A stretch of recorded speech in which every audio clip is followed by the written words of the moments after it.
They've released 17 studio albums, resulting in over 200 million albums sold worldwide, including Back in Black, selling 50 million copies, making it the highest-selling album in rock history.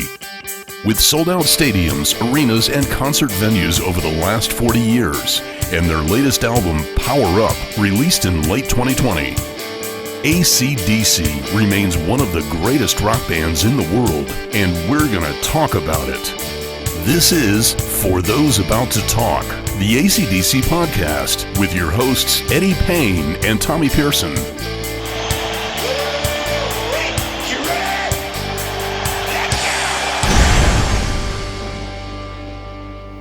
Hey everyone, and welcome back to For Those About to Talk, the AC/DC podcast. I am your host, Eddie Payne, and coming to us from across town is Mr. Tommy Pearson. What's happening, Tommy? Hey, Eddie. This is going to be episode number 5. We're 5 episodes into this thing, so we've been doing this thing for right at a month now. Yes, sir.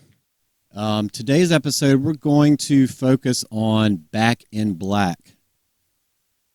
This album is the 7th studio album recorded at Compass Point Studios in Nassau. Is that how you pronounce it? Bahamas? Yeah. Yes, sir. It was released on July 25th in 1980 and put out on Atlantic Records. It was the first album to feature Brian Johnson on lead vocals. It was also the second album to be produced by Mutt Lange, who, as we all know, has also produced artists such as Def Leppard, The Cars, the Boomtown Rats, Michael Bolton, Foreigner, Lady Gaga, and then his wife, Shania Twain. The all-black album cover was designed as a sign of mourning for Bond, and Atlantic Records disagreed with the cover and suggested that they put a gray outline around their logo. I wonder why they would just say that and just say, oh, the black album, just solid black colors, cool.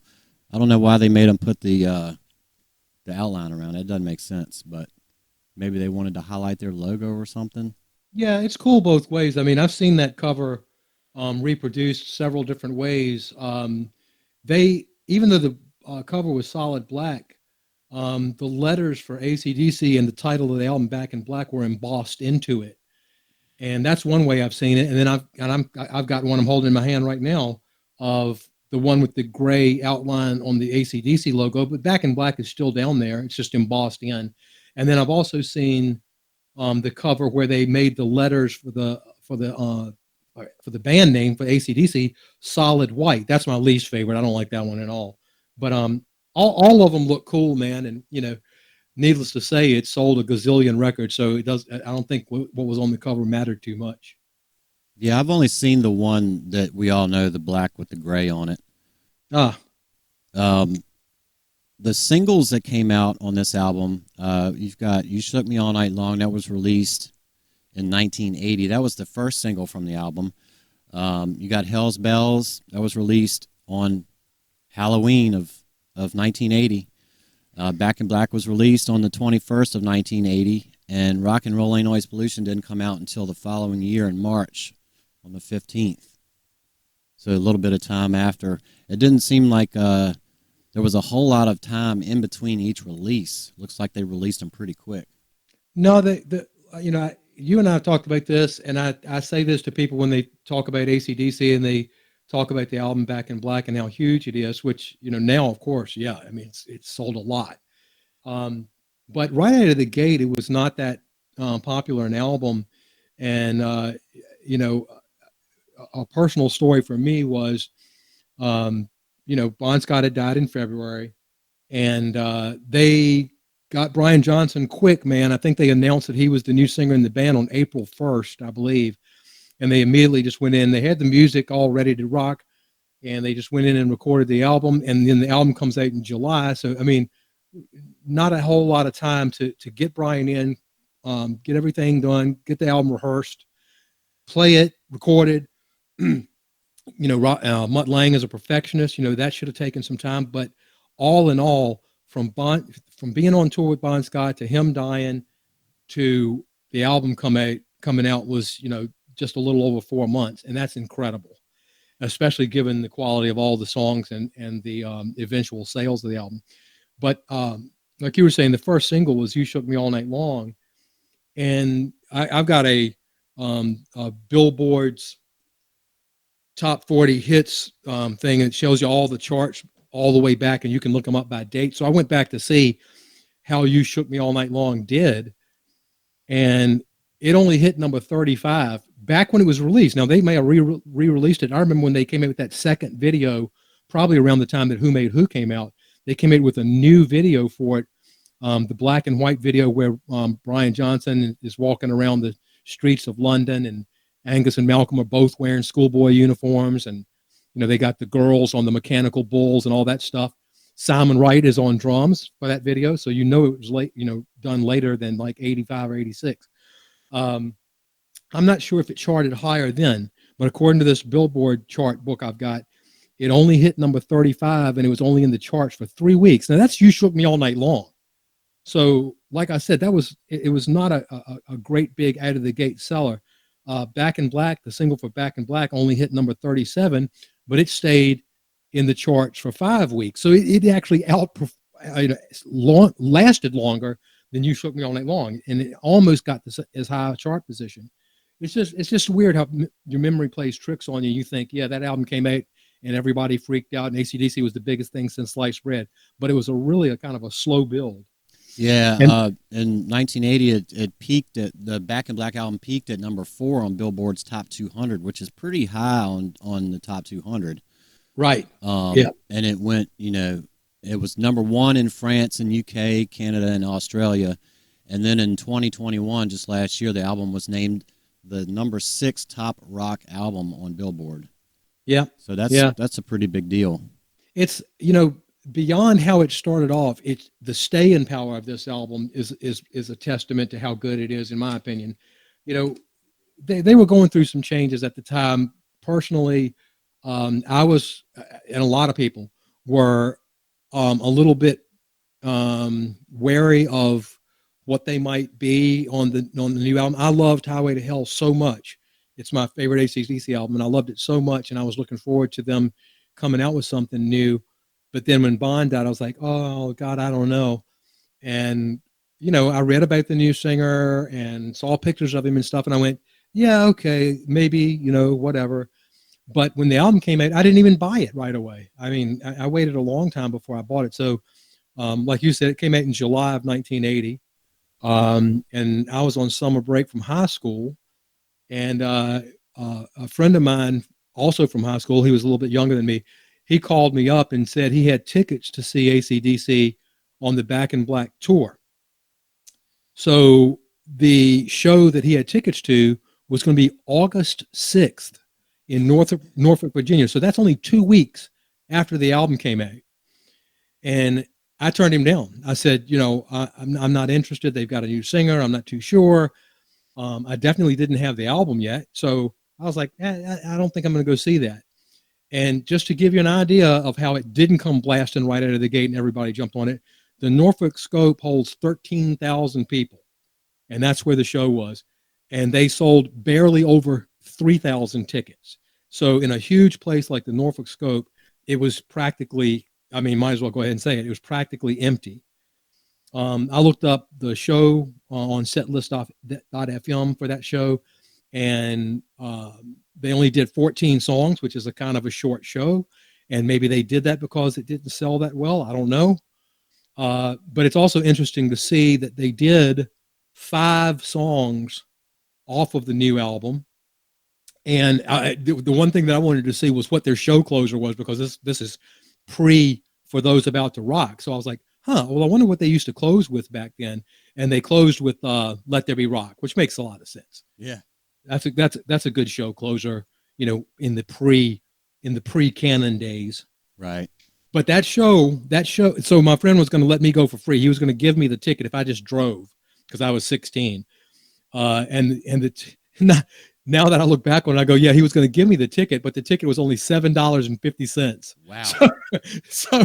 So he wasn't giving me much. Of course, in 1980, that's probably like, $30 in today's money or something. But yeah, I don't think the tickets are going to ever be that cheap again. No. You can't see them for that much anymore.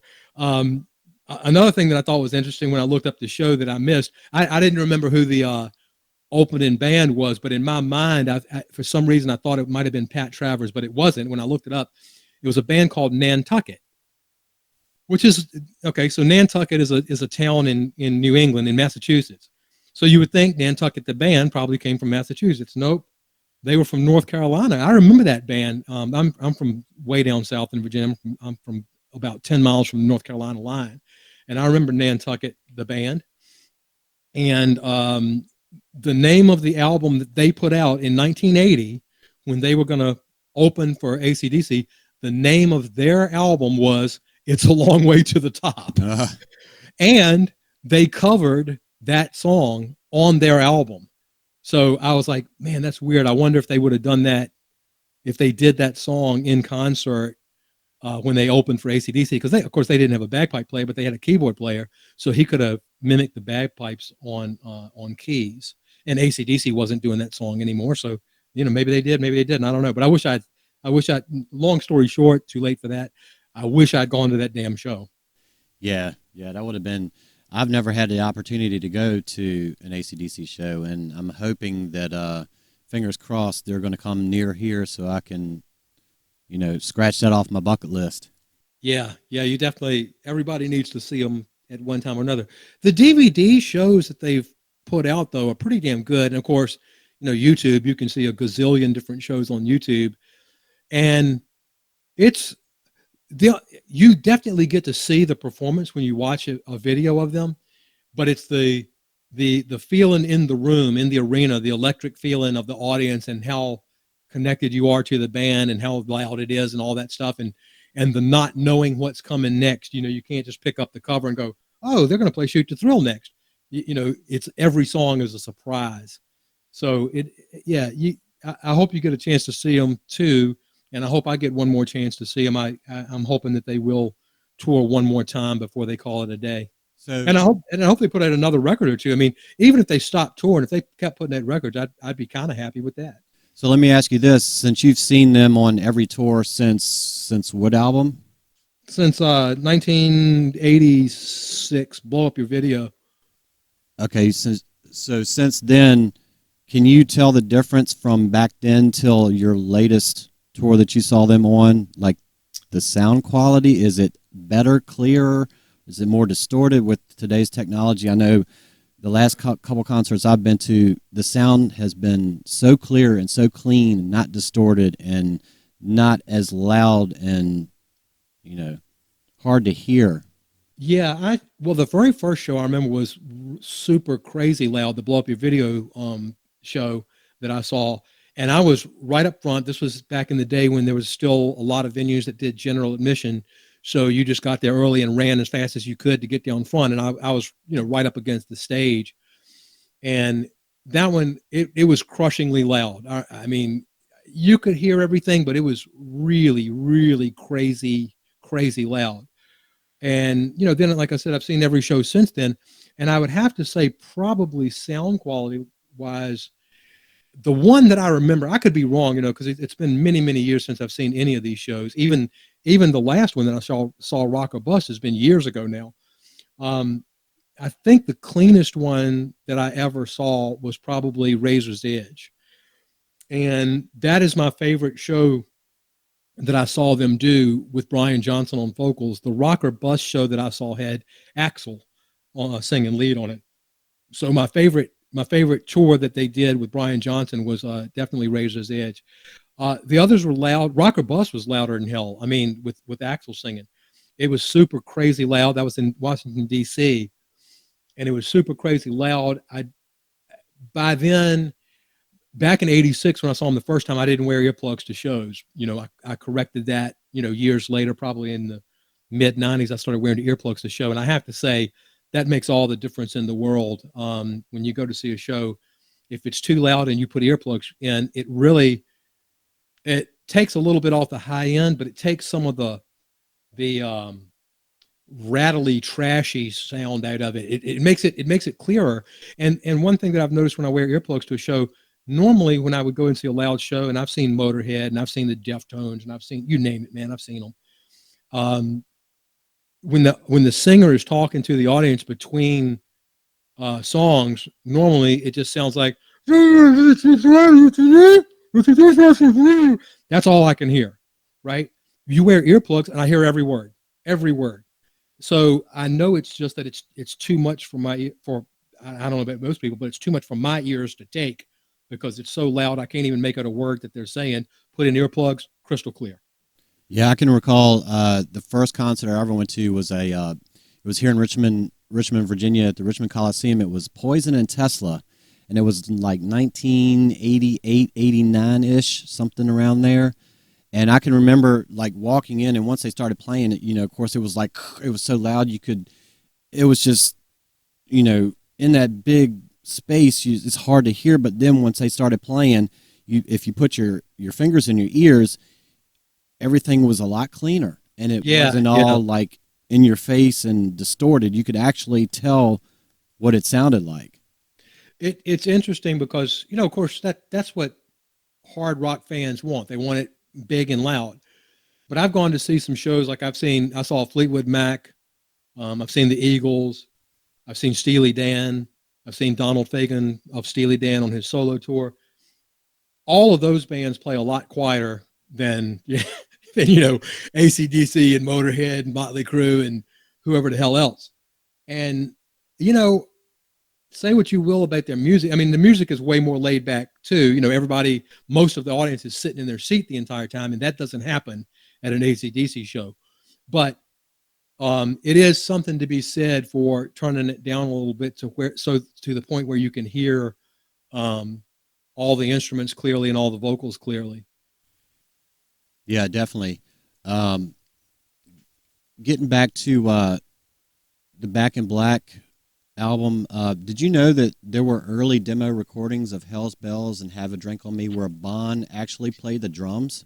I knew about that. I was reading before we did this podcast today. I was doing a little research on it, and I knew that he had participated in the demos for Have a Drink on Me and another song. I never knew what that second song was. I had heard tell over the years that it was What Do You Do for Money, Honey, and Hell's Bells, both. But it turned. I read an article today, and it said that Angus confirmed in an interview in 2021 that it was actually Hell's Bells. Another thing about that song, though, since we're back talking about the Back in Black album, like we should have been, that riff, that finger-picked riff, not finger-picked, but that arpeggiated riff at the beginning of it, the song was actually originally in the key of E, which is heavier, than it's in the key of A on the record, and it's actually heavier to play it in E. And I've done it before. I've sat there and played it in E and changed all the chords to transpose it, and it would have been a much. I mean, it's a heavy song. It's not a heavy song. It's a dark song, the way it is, lyrically and everything, and the riff is real sinister and all that. But when you play it in E, it really is mean. It's mean as hell. But I guess it was probably more in Brian Johnson's range to do it in A. And to be honest, it sounds a shitload better in A than it does in E. It probably would have been the same thing if Bon Scott had lived and they had done it. They might have ended up changing it to A for him as well. That might be something that Mutt Lange contributed. He might have said, "Hey guys, let's switch it up so that it's a little bit brighter sounding." That's another episode topic we can get into at a later date, is the tunings of AC/DC, because it goes all over the map. Yeah. And one thing, I guess, if we're going to talk about Back in Black, we've got to do this. There's a lot of controversy out there about the lyrics on Back in Black, because they are very much in the Bon Scott vein. And AC/DC has said over the years, Angus or Malcolm, and Brian, of course, they always say that Brian wrote the lyrics, but I've read, probably 20 different books on AC/DC, and one guy in particular wrote a book, and he has a whole section at the end of the book about the lyrics to Back in Black, and he talked to Bon's girlfriends and different people around him, guy friends, girlfriends, everybody that knew Bon, and all of them are adamant that Bon wrote a lot of the lyrics for Back in Black before he died, and I totally believe that, because some of the words and phrases and cleverness of the lyrics and the wordplay and stuff, it's just like the lyrics that had come before, all the way back to the very first album, you know, High Voltage and TNT in Australia and Dirty Deeds, all the way through Let There Be Rock, Power Age, Highway to Hell. All of them had clever lyrics and turns of phrase, and the way that the lyrics sat within the beats of the song. You can tell that Bond was a drummer, because he sang in these cool rhythms, and the phrasing, it's got his fingerprints all over it. One in particular that I remember, one of his girlfriends was talking about. She had bluish eyes, but they were a weird shade of blue. They were almost like lavendery purpley, kind of a bluish purple kind of color. And Bond used to tell her she had chartreuse eyes. That's what he called them, chartreuse eyes. And she claims that she saw in his notebook or letter to her or something that he wrote, she had chartreuse eyes telling me no lies, which is, of course, from You Shook Me All Night Long. They changed it to she had the sightless eyes. And the author of the book that I read that revealed that said, and I agree with them, this is no slight, God knows I love Malcolm and Angus to death, but they're not the brightest guys in the world. I mean, in one of the books they talk about the line in Touch Too Much where Bond sings, she had the face of an angel smiling, it's in the body of Venus with arms. And he's referring to the statue of the Venus de Milo, and her arms are cut off, and supposedly, Malcolm or Angus went to Mutt Lang and said, what the hell is that supposed to mean? They didn't even know what the hell he was talking about. But it was Bond, and they trusted him on the lyrics, and they said, fuck it, leave it in, whatever it is, he knows what he's talking about. Well, supposedly on Back in Black, this girlfriend, she kind of theorized that they didn't know what the hell chartreuse meant either. And so she said they probably changed it to sightless because, one, it's easier to sing, and two, they probably didn't know what the hell chartreuse meant anyway. I believe her, man. I believe it. I'm not going to say I believe her over Angus or Malcolm or Brian. I'm not saying that. Right. I'm saying that when I study the lyrics myself and I think about what Brian wrote before, what Bond wrote before, and then when I think about what Brian and Angus and Malcolm have written as lyrics since, they're in two different realms, man. They're just not the same. I don't believe that Bond wrote the lyrics I don't believe he wrote every line. I don't believe he wrote every song, because supposedly they wrote Rock and Roll Ain't Noise Pollution in the studio because they needed one more song. But a song like Have a Drink on Me, Bon Scott's fingerprints all over it. Shoot to Thrill, What Do You Do for Money, Giving the Dog a Bone, Let Me Put My Love Into You, Back in Black, You Shook Me All Night Long. All of those, I believe, have Bond's stamp on them big time. And while I'm at it, they talk about the song Back in Black, and a lot of people have misinterpreted that as being a tribute to Bond, but there's nothing in there about, we miss our friend, it's too bad he had to die, whatever. It's none of that. That song, if you read the lyrics, and then if you think about Bon Scott, to me, I think Bond wrote the lyrics to that, and I think it's about finally having money. Like, you were in the red, now you're back in black. I mean, the lyrics are back in black. I hit the sack. I take that to be a sack of money. I mean, if you back in the back of a Cadillac, he's referencing, hey, now I've got the money for a good, nice car, number one with a bullet. I mean, over and over and over, the lyrics seem to be about, my God, we've been out here slugging it out for all these years, and now we're successful. We're out of debt. We're back in black. That's the way I interpret it, and I totally believe that Bon Scott wrote that one. Yeah, that's a good way to interpret that. I wanted to mention something that I got from a Howard Stern interview back in 2011 when he interviewed Brian Johnson. Brian claims that it was the first song that he wrote for the band when they auditioned him after they got him into the band.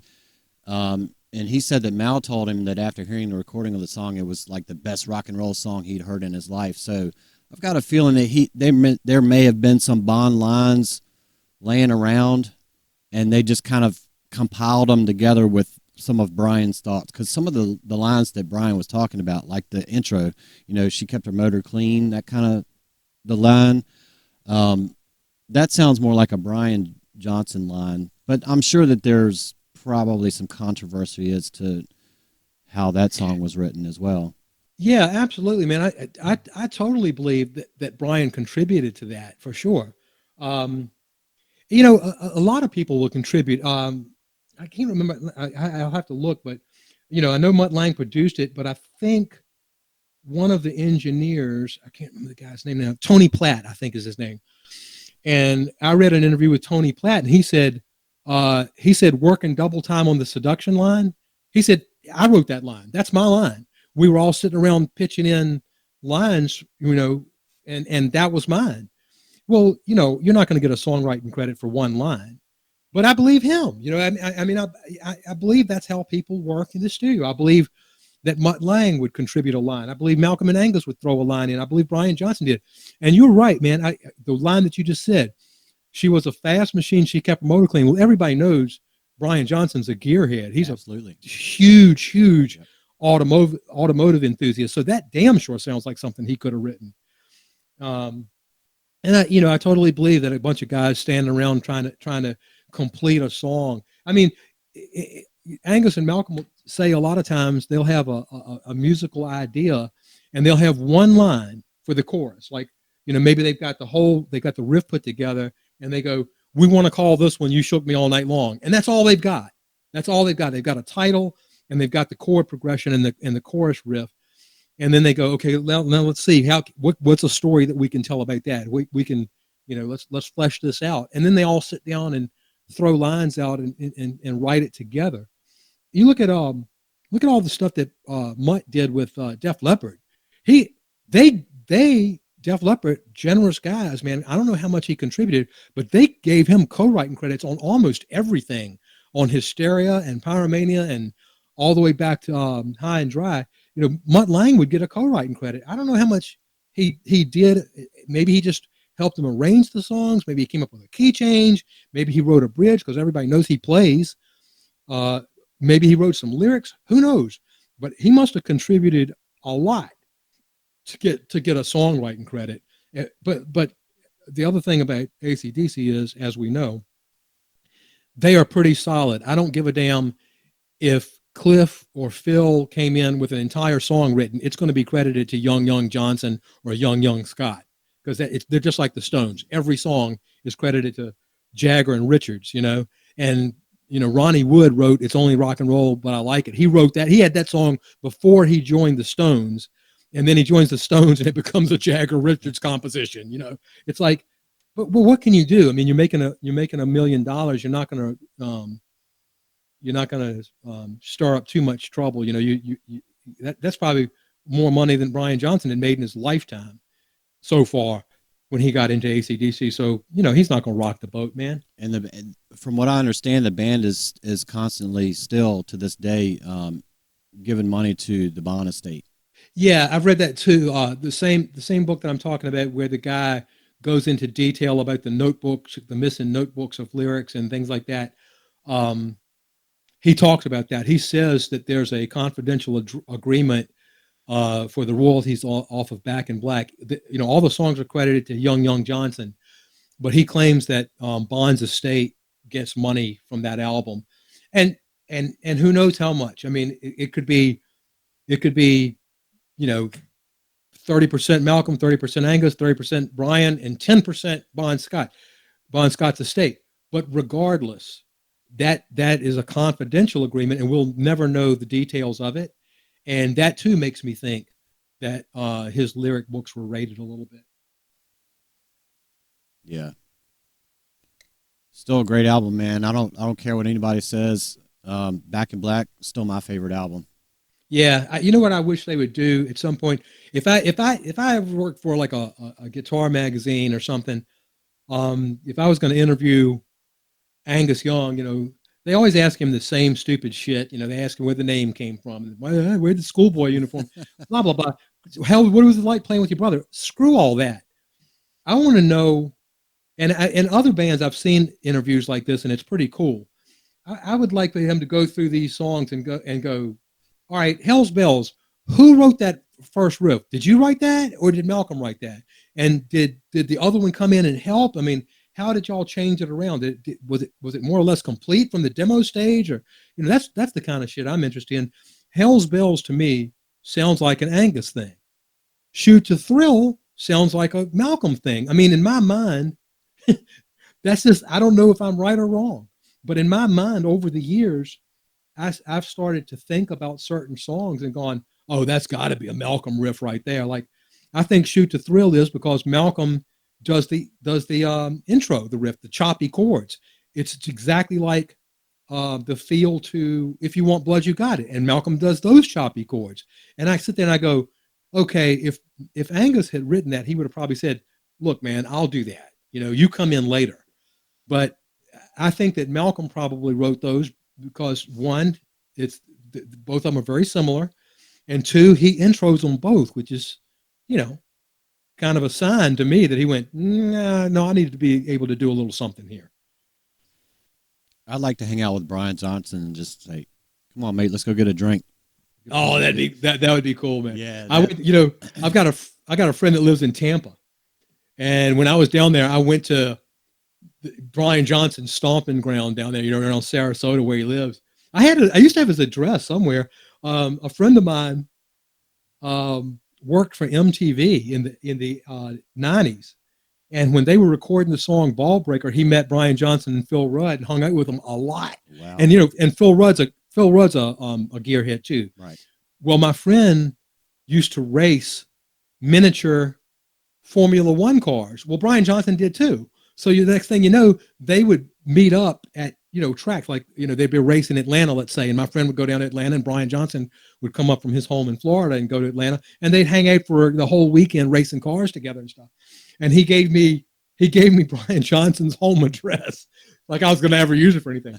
But I did go and find it, and Lord knows if he still lives in the same place, because that was 30 years ago now. But I did go and find that area, and of course it's gated neighborhoods and stuff and very richy. But everybody that lives down there says Brian just he'll go out to the pubs. They're not pubs in Florida, they're just bars, But they say Brian, you can find him in a bar any day of the week, Wow. And I'd love to see that. I met another guy. He was at a show with an old band of mine years ago. We did a show, and this guy and I got to talking, and he said, he asked me if we did any AC/DC. I don't remember if that band did any or not, but I said, no, but that's my favorite band, or yes, that's my favorite band. I don't remember. But anyway, the guy goes, yeah, I'm a friend of Brian Johnson's. I lived in Florida for 10 years, and I did a renovation on his house. It took a year and a half to do. So I was over there like every week for a year and a half. And I was like, oh my God. He goes, oh yeah, man, we couldn't get any work done because he'd come down and start shooting the shit with you and want to have a beer with you and stuff and play darts. He wanted to play darts. I was like, God knows, man, how lucky are these people? No kidding, man. Yeah, he seems like a very friendly and approachable guy, man, for sure. I'm just going over my notes here and just making sure that I've pretty much mentioned everything. According to Brian Johnson, the album was recorded in 6 weeks' time. It may have taken longer to, I think, as you mentioned earlier, to put out, but as far as the actual sessions, it only took 6 weeks to record. Yeah, it's quick, man. Hey, and that's something when you've got a new, not just anybody, not a new bass player or something, a new singer in the band. That's really impressive, man. It's really impressive. And it's a hell of a Brian Johnson vocal performance, man. He was at the height of his powers, in 1980. I mean, he was probably, I don't know what, 30 years old or something, maybe a little bit older than that. But he was gutting them out, man. In one of the books, or maybe it was in my magazine article, I'm not sure. Of course, I read everything I can on AC/DC and watch everything I can on AC/DC. And Brian Johnson, he had previously been in a band called Geordie, and he didn't sing with the power that he does in AC/DC. He could hit those notes, but he didn't sing with that kind of force. With AC/DC, he's really, really belting it out. And supposedly he got the album Back in Black all recorded and everything, and he had copies of it, and he was back home in Newcastle, and he played it for a friend of his, and his friends listening to it, and they got, they're listening to the whole thing, but along the time that they got to like Have a Drink on Me or Shake a Leg or something, his friend goes, "Man, you really kind of painted yourself in a corner on those vocals there, didn't you?" and Brian's just like, mate, yeah, this is going to be tough. Well, they never did those songs in concert, so it didn't matter. But that's another thing that I thought was interesting. I went back and looked at since we were preparing for this show, I went back and looked at that tour to see what songs they did the most. And the song that they played the most off of this album on that tour, and this is up on Setlist FM, they might have played 150 shows on that tour, and Setlist FM has 116 of them. They don't have everything, so it's possible that this could change by a little bit. But the song that they played the most on the Back in Black tour, even more than You Shook Me All Night Long, was Hell's Bells, which makes sense because they probably opened every show with that. So that was the number one song that they played. Number two was Back in Black. It wasn't number three was I think You Shook Me All Night Long, and they also played What Do You Do for Money, Honey a lot. They played Shoot to Thrill, Hell's Bells, You Shook Me, Back in Black. What Do You Do for Money, Honey? I think they played that like 9 times. I think is what I read, and they played Giving the Dog a Bone a couple of times, but not much. So they were trying different things. They tried a few of the songs on the album, and of course, in later years, after the Back in Black tour, they ended up adding Rock and Roll Ain't Noise Pollution. They played that at some of their shows. They played Have a Drink on Me at some of their shows. They didn't even play those on the Back in Black tour, but they played them, on later tours. So they've probably played every song off of this album at one time or another, except Let Me Put My Love Into You and Shake a Leg. I'd like to ask Brian Johnson what he was feeling like that first show that he did with them. Like, was he thinking he was going to, live up to people's expectations, or what were his feelings about, coming in and taking over for Bon and being the now front man of AC/DC? He's talked about it in some interviews and stuff, and he does say he knew that it was going to, it could have gone either way. You could go out there and you could have people hating on you, and it did not go that way for him. He said that when he went out there, he was getting Welcome Brian, big posters held up and people going nuts for him and for the band, and for the new material, almost from the get-go. I know that the first show they played with Brian, and I won't call this for the Back in Black tour, this was just to warm him up, just to get him used to playing with the guys on a real live stage. I mean, of course they had rehearsed, but the first show that they ever did was at a small place, somewhere like Belgium or somewhere in the Netherlands or something. It was at a small place, Luxembourg, I don't remember, but it was in a small place. And, he said he came up there and people going, Welcome Brian, and holding up signs that welcomed him into the band. They were just so happy that their favorite band, was going to keep going, that they welcomed him. And he said himself that at that show, he screwed up and sang the wrong lyrics to certain songs because, forgivable. He wasn't in the band for their first, 6 or 7 albums that they did with Bon Scott. He wasn't in the band. He didn't have, 6 years of touring with the band and singing these songs live.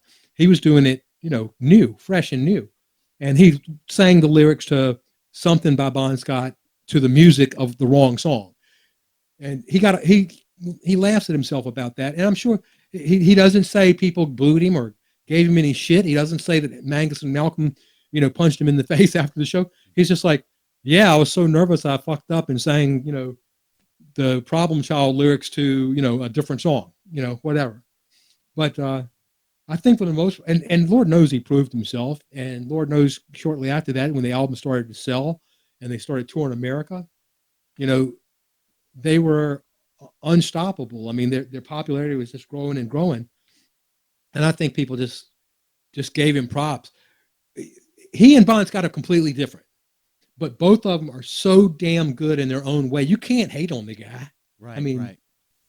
Now, when I first heard AC/DC, all I knew was Brian Johnson. I didn't know there was a Bon Scott. I didn't know there was anything before Back in Black. But yeah, you know, you learn things as you get older, and it's like, wow, there's two completely different singers, but it fits the music.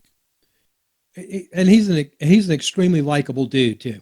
I mean, he's so humble, and you know, I've never seen a fan meeting account about him that said, "Boy, I met Brian Johnson the other day, and he was an asshole."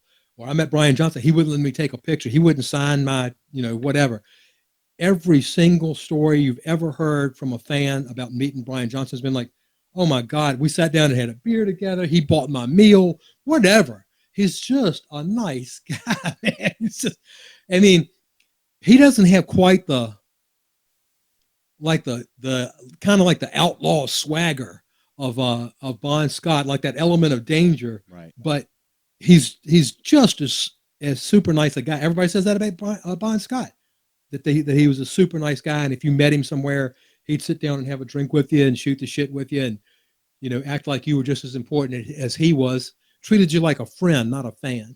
And right. I get the impression that's the same way Brian Johnson is. And for that matter, all of them. I mean, I've never read one bad thing about any member of AC/DC being a shit to a fan in a public setting. Never, ever, ever. And that's cool, because they certainly, are super famous, and they probably have people coming up to them all the time, but they're cool about it. They're like, "Hey, if it wasn't for you, there wouldn't be a me." Absolutely. We're going to wrap this episode up. This has been the episode of Back in Black. We are For Those About to Talk, and we hope that you will join us on the next episode.